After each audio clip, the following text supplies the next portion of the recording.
여러분들하고 한번 이렇게 같이 인사해 볼까요? 당신이 형통한 자입니다.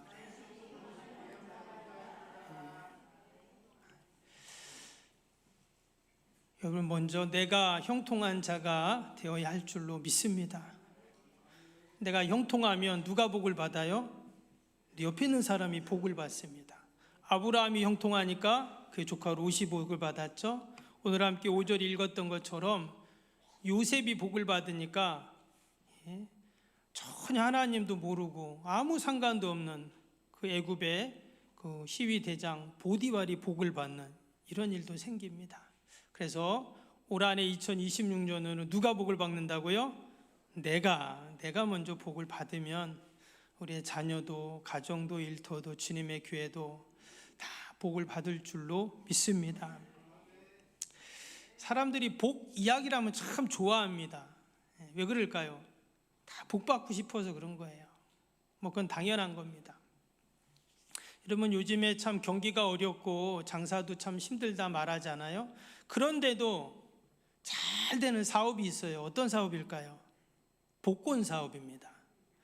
그래서 이 사업은 아무리 불황이어도 도리어 불황이면 더 잘 되잖아요. 그래서 이 복권 사업은 나라에서 합니다. 그걸 알잖아요. 나라에서 하는데 한번 사진 한번 보여주실래요? 저는 이렇게 복권이 많은 줄 몰랐어요. 그냥 로또 복권 하나 있는 줄 알았더니 별별 거 다 있더라고요. 종류로 쫙 있더라고요. 긁는 거 있잖아요. 해보셨잖아요, 그렇죠? 긁는 것도 있고 뭐도 있고 많아요. 요즘에 인터넷에도 또 복권이 있다고 하더라고요. 그런데 작년에 기획재정부에서 복권위원회에서 작년입니다. 2025년 우리나라 복권 수입액이 얼마인가, 판매액이 얼마인가 봤더니 놀라지 마세요. 7조 6천억 원을 판매했답니다. 이 복권 사업은 참 희한한 게 뭐냐, 뭘 만들질 않아요. 그냥 종이 한 장 주고 돈 받는 거예요. 아무것도 하는 게 없는데 7조 6천억 원어치 팔았다는 거예요. 그럼 그 중에서 1등상, 2등상 이렇게 돈 주잖아요. 그리고 남은 돈이 절반이랍니다. 그러면 최소 3, 4억은 남는 거 아니에요? 야, 이런 장사가 세상에 어디가 있겠어요? 우리도 그런데 여러분, 중국은 어떨까요? 또 중국 사람들이 복권을 그렇게 많이 산답니다. 그래서 작년에 그 중국에서 복권 판매가 얼마 됐냐면 놀랄 준비하세요. 중국입니다. 엄청 사람 많잖아요. 115조 원입니다. 별로 안 놀라시네. 그러니까 복권 종이 한 장 줬는데 그걸 산 사람이 115조 원을 벌었다는 거예요. 근데 그 로또 복권 말고 지금 이런 다양한 복권이 있잖아요. 무슨 연금 복권도 있고 무슨 복지 복권도 있고 그것까지 다 합치면 200조 원을 판매했대요. 야, 사람 많으니까 다르긴 다르더라고요. 그냥 복권 사업으로만 200조 원을 팔았다니까 어마어마한 겁니다. 근데 왜 사람들이 이렇게 복권을 살까요? 그 수학자가 계산을 해봤대요. 도대체 복권 사서 1등에 당첨될 확률이 몇 %인가 봤더니 1등 당첨, 로또 복권에 1등 당첨될 확률이요 0.0000123%랍니다. 도대체 이게 몇 프로인가? 그걸 또 계산을 해봤대요. 그랬더니 뭐냐면 어떤 사람이 길을 가다가 벼락에 맞을 확률, 혹시 주변에 벼락 맞은 사람 있어요? 그러면 벼락 맞으면 죽죠. 근데 길을 가다가 그냥 갑자기 벼락 맞을 확률이 430만 분의 1인데 그거보다 2배 더 힘들답니다. 근데도 보면은 길 가다 보면 가게에다가 로또 1등 4번 당첨된지 이렇게 붙여놨더라고요. 이 정말인지 거짓말인지 모르겠어요. 그리고 쌀가마니가 있는데 쌀가마니 안에 80kg 쌀가마니 안에 쌀알이 몇 개인 줄 아세요? 농사 짓는 분들은 아셔야 되는데 400만 개 알이 들어있답니다. 그런데 거기서 쌀 2가마니에서 눈 감고요 쌀 하나를 딱 집어가지고 약간 이상하게 생긴 쌀알 하나를 딱 집을 확률이랍니다. 그러니까 로또 복권 사지 마세요. 꼭 그런 분들이 있어요. 목사님 이거 로또 복권 되면 제가 건축원금 하겠습니다. 11조 하겠습니다. 사지 마세요. 괜히 그 1,000원, 2,000원 버리는 겁니다. 근데 왜 이렇게 사람들이 복권을 살까요? 우리 여기는 안 그렇지만 여러분 서울이나 경기도 가보세요. 줄 서 있습니다. 이 복권집 앞에. 차를 타고 가는데 사람들이 줄을 딱 서 있어요. 그래서 뭐 식당인가 봤더니 로또 복권 파는 데예요. 야, 사람들이 줄을 서서 그걸 사더라고요. 왜 그럴까요? 인생 역전을 사람들이 꿈꾸는 거예요. 왜? 지금 힘드니까. 그 딱 1등 되면 완전히 인생 역전이잖아요. 그렇죠? 그런데 말씀드린 것처럼 430만 분의 1 벼락 맞을 확률에 2배나 된다고 하니 벼락 맞는 게 더 쉬운 거죠. 근데 오늘 본문에 보면 인생 역전한 사람이 있어요. 그 사람 누구예요? 요셉입니다. 요셉. 우리가 요셉 너무나 잘 알잖아요. 근데 이 요셉은 로또 복권을 산 것도 아니고 노다지를 발견한 사람도 아닌데 이 사람은요, 인생 역전 성공한 사람이에요. 오늘 성경에 보면 성공이라는 단어는 안 나옵니다. 형통이라는 단어가 나와요. 여러 군데서 지금 2절에도 나오고 3절에도 나오고 4절에도 나오고 계속 뒤에도 보면 이 형통이라는 단어가 나옵니다. 우리말 성경에는 형통이라고 되어 있지만 영어 성경을 보면 성공이라는 단어가 되어 있어요. NISV 성경에는 successful man이라고 되어 있어요. 이 말은 아주 성공적인 사람 이런 뜻이잖아요. 왜 이렇게 이 사람이 성공을 했는가? 근데 실제로는요, 지금 이 창세기 39장의 요셉은요, 어디 있을까요? 감옥에 있습니다. 여러분, 감옥에 있는데 뭘 성공을 해요? 실패한 인생이지. 근데 성경은 뭐라고 말하냐? 이 사람이 형통한 사람, 성공한 사람, 또 인생 역전한 사람이라고 말한다는 거예요. 왜 그럴까? 그가 17살의 형들에게 미움받아갖고 이제 말 그대로 인신매매 같이 된 겁니다. 노예 상인들에게 팔렸어요. 그래서 먼 애굽 땅까지, 가나안 땅에서 애굽 땅까지 그가 와가지고, 여러분 이스라엘하고 애굽은요 언어가 다릅니다. 말이 달라요. 그리고 먹는 것도 다르고 또 모든 문화가 다 달라요. 지금 요셉이 그런 나라 온 겁니다.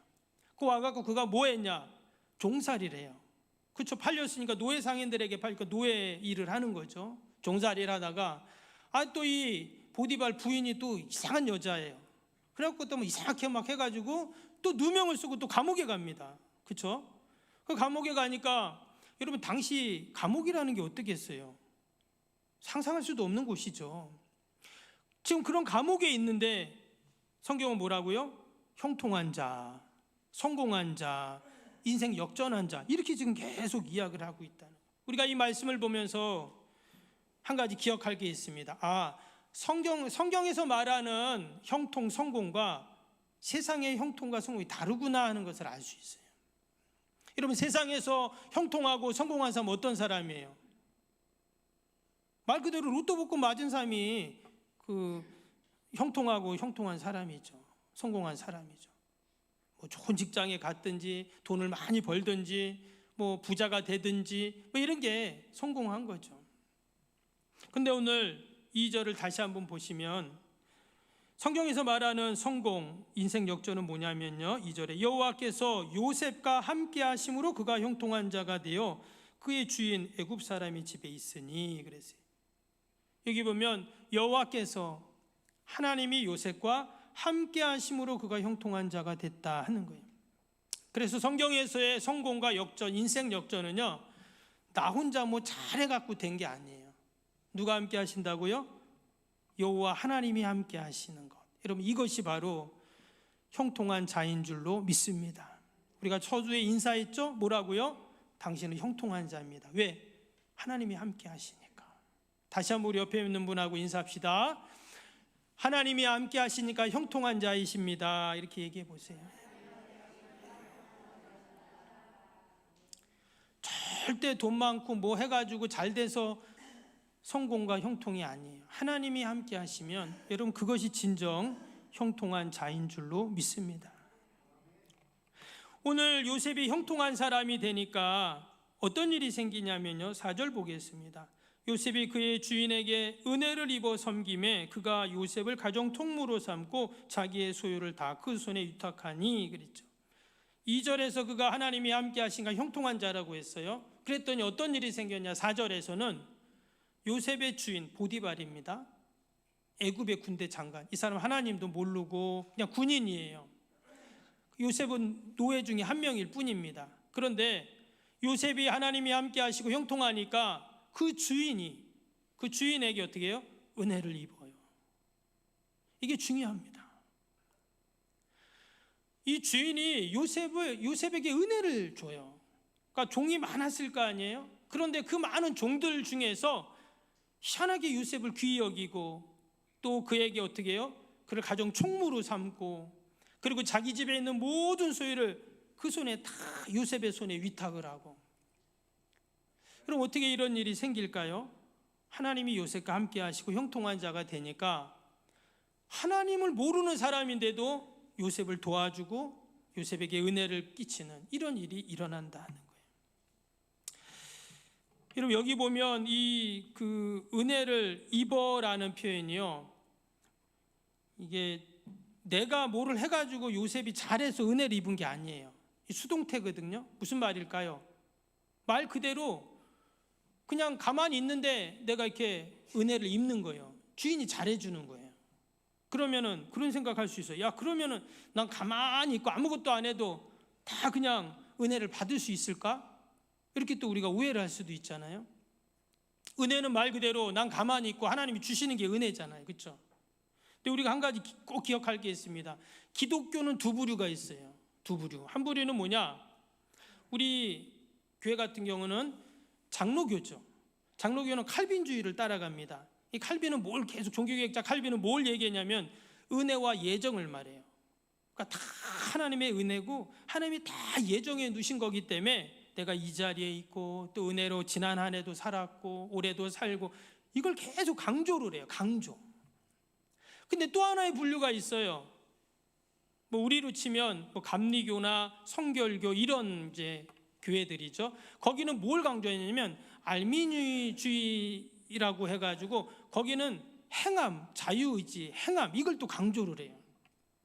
그래서 우리 장로교와 조금 같은 교회지만 조금 강조하는 게 좀 다릅니다. 뭐 어느 게 옳다 그러다 이렇게 말할 수는 없어요. 3번은 신학교에서 뭐 아주 이런 재미있는 얘기가 있어요. 어떤 얘기냐면 교수님이 이런 얘기를 했어요. 뭐냐면 그 토론회가 열렸는데 한쪽은 학생들 중에 칼빈주의자들이 있어요. 또 한쪽은 또 알미주의자들이 있어요. 말 그대로 은혜를 막 강조하는 학생들이 있고 이쪽에는 막 행함, 자유주의를 막 강조하는 팀이 있어요. 그 두 갈래로 딱 나눠졌어요. 근데 보니까 한 학생이 가운데 딱 있는 거예요. 그러니까 이제 야, 너 왜 가운데 있어? 빨리 칼빈주의로 가든지 알미주의자로 가든지 둘 중 한 군데 가. 그랬더니 가만히 있다가 알았어요. 그러더니 이 은혜를 강조하는 칼빈주의자로 딱 간 거예요. 그랬더니 그쪽에 있던 학생들이 야, 너 여기 왜 왔습니까? 내 생각해 보니까 나는 칼빈주의자가 맞는 것 같아서 내가 이곳을 선택해서 여기 왔어. 그랬더니 칼빈주의 하는 말이 야, 여긴 선택해서 오는데 아니야. 여기는 은혜로 와야지. 너 절로 가. 하고 다시 옆으로 갔답니다. 옆에 딱 갔어요. 그랬더니 그 의지와 자유지 강조하는 거기서 야, 너 여기 왜 왔어? 또 그러는 거예요. 그랬더니 칼빈주의 그쪽으로 갔더니 여기 아니라고 해가지고 거기서 일로 가라고 해서 어쩔 수 없이 왔어. 그랬더니 이 사람들 하는 말이 여기는 어쩔 수 없이 오면 안 돼. 네가 결정해서 와야지. 그래갖고 그 학생이 아직도 가운데 서 있답니다. 여러분 이게 무슨 얘기일까요? 여러분 기독교 우리 성경을 보잖아요. 그러면은 이 성경에는요 우리 말에는 수동태가 있고 능동태가 있잖아요. 영어에도 보면 내가 하는 게 있고 또 밖에서 나에게 이렇게 주어지는 게 있고, 그런데 이 헬라어에는요, 언어에는요 수동태, 능동태, 중간태가 있어요. 그 중간태는 뭐냐면 그러니까 수동태도 능동태자는 중간이라는 거예요. 근데 마치 우리 기독교가 어때요? 중간태와 같다는 거예요. 하나님의 절대적인 주권, 은혜 가운데 우리가 살아갑니다. 살아가지만 어때요? 때로는 우리의 책임 있는 행동과 응답을 무시할 수 없다는 거예요. 저는 평생 장로교에서 자랐습니다. 그리고 장로교 목사예요. 그러니까 저는 설교할 때나 늘 생각하는 게 은혜를 강조해요. 우리가 하나님의 은혜로 살고 지금까지 여기까지 왔고 그렇습니다. 근데 우리의 현실을 보면 어떨까요? 우리의 현실을 보면 끊임없이 우리 앞에 뭔가가 도전을 하잖아요. 넘어지기도 하고 또 힘들기도 하고. 그래서 우리 안에 뭐가 또 필요해요? 이해 못지않은 행함, 또 책임감 있는 응답, 이런 것이 중요하거든요. 지금 요셉도 마찬가지입니다. 하나님이 그를 형통케 하셨어요. 그래서 그 주인이 그에게 막 은혜를 베풉니다. 그러면 요셉은 뭐예요? 그냥 가만히 있었냐? 오늘 말씀 보니까 그렇지 않았어요. 오늘 4절을 보니까 뭐라 그랬냐면 요셉이 그 주인에게 은혜를 입어 섬김에 그랬어요. 섬겼다 그랬어요. 또 요셉이 그의 가정총무가 되었잖아요. 가정총무가 되어서 어떻게 해요? 가정총무가 되어서 그의 소유를 그의 손에 다 위탁하니까, 위탁은 뭡니까? 요셉이 이제 하는 거잖아요. 절대 그가 하나님의 은혜만 계속 받으면서 사는 게 아니라 그가 보디발 집에서 또 감옥에서도 그가 계속 그 하나님의 은혜에 감사하는 삶을 살았다는 것을 알 수가 있어요. 밑에 21절, 22절도 한번 볼까요? 여기도 뭐라고 했냐면 여호와께서 요셉과 함께 하시고 그에게 인자를 더하사 간수장에게 은혜를 받게 하시며, 여기도 이제 간수장의 은혜를 받았죠. 근데 간수장이 옥중 죄수를 다 요셉의 손에 맡김으로 그 재반 사물을 요셉이 처리했다 그랬어요. 그러니까 은혜만 받고 나는 그 은혜를 누리면서만 산 게 아니라 요셉도 열심히 그 은혜에 합당한 반응으로 그가 살았다는 것을 우리가 알 수가 있습니다. 우리가 하나님이 주신 은혜를 지속적으로 간직하는 비결이 여기 있어요. 합당한 응답의 삶을 살아야 돼요. 하나님은 은혜를 주시지만 내가 그 은혜를 계속 유지를 해야지 한 번 은혜 받고 끝나서는 안 된다는 거예요.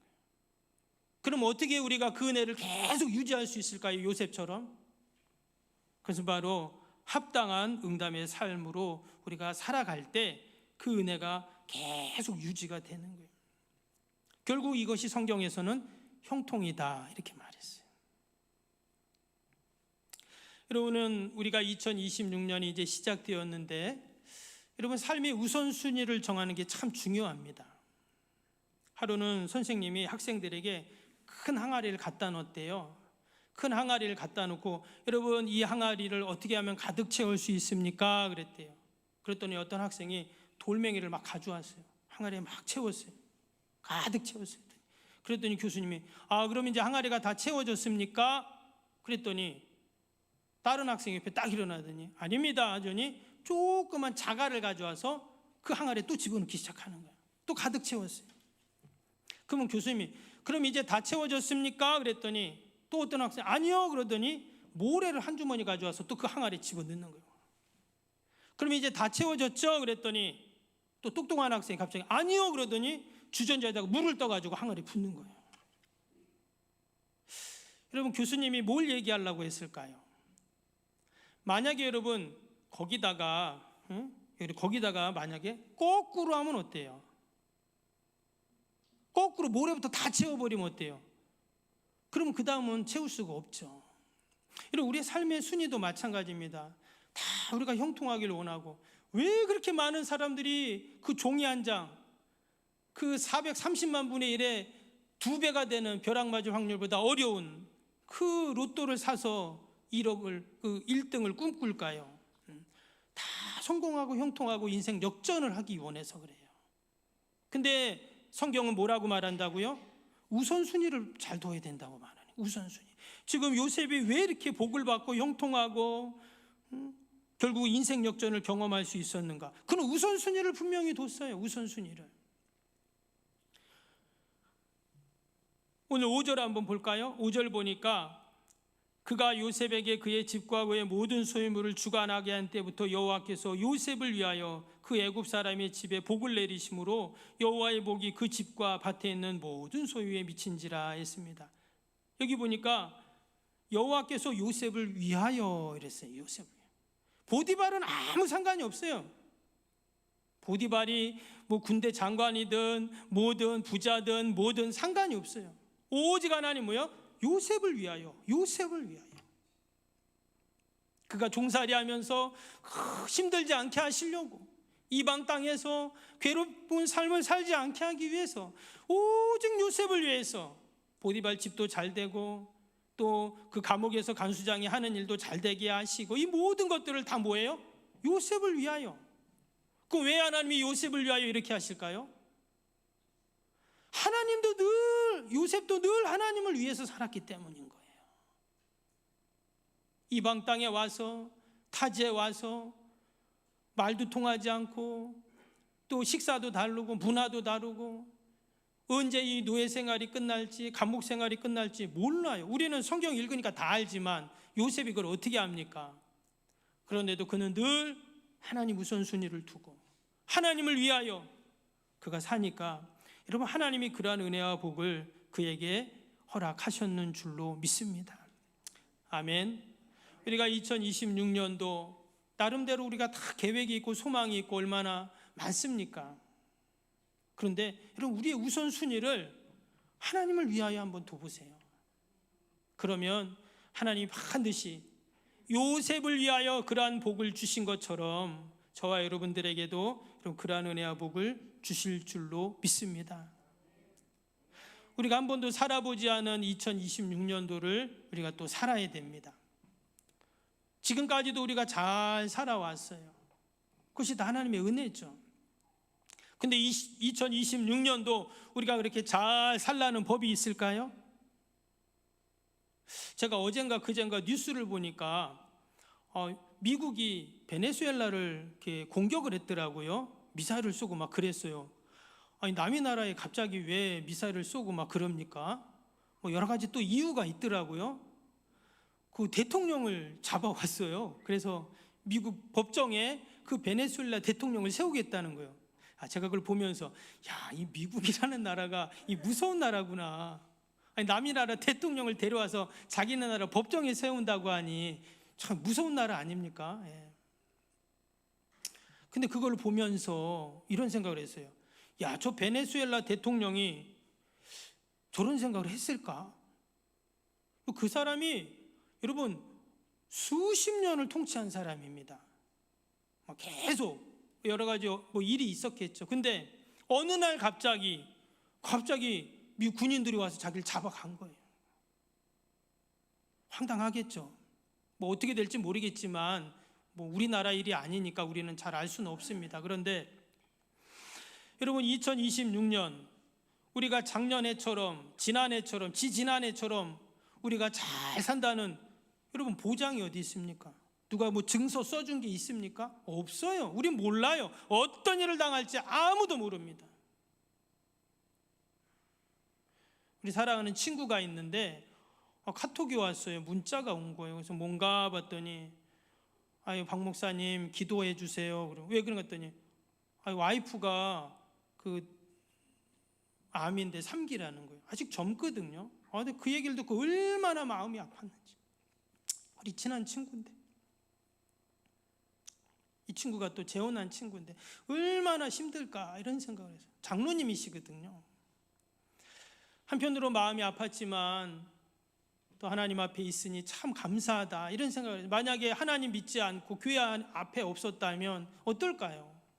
얼마나 절망이 되고 낙심이 되겠어요.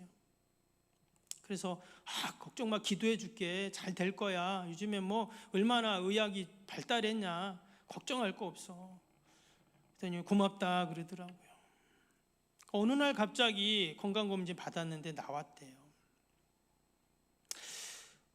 여러분, 우리가 어떻게 하면 형통한 자가 되고 인생 역전을 하고 정말 성경에서 말하는 이런 복된 삶을 우리가 살 수 있을까요? 우리는 하나님 의지하는 수밖에 없습니다. 올해도 하나님 의지하고 우리가 믿음으로 나아가면 지난해 하나님이 우리를 지켜주신 것처럼 올해도 우리의 가정과 자녀를 지켜주시고 주님의 몸된 교회를 하나님이 도와주시고 모든 것 선하게 분명히 인도하실 줄로 믿습니다. 저와 여러분이 다 요셉처럼 여러분 형통한 자가 되기를 축복합니다. 요셉이 지금 어디 있다고요? 옥에 있습니다. 언제 감옥에서 나올지 몰라요. 그러나 그는 여전히 자신의 있는 환경과 처주와는 상관없이 형통한 자라고 분명히 말씀하세요. 그리고 결국은 형통한 자가 됩니다. 늘 우리가 약속의 말씀 붙잡고 여러분 믿음으로 나아갈 때 우리에게도 이러한 은혜와 축복이 분명히 있을 줄로 믿습니다. 우리 주신 말씀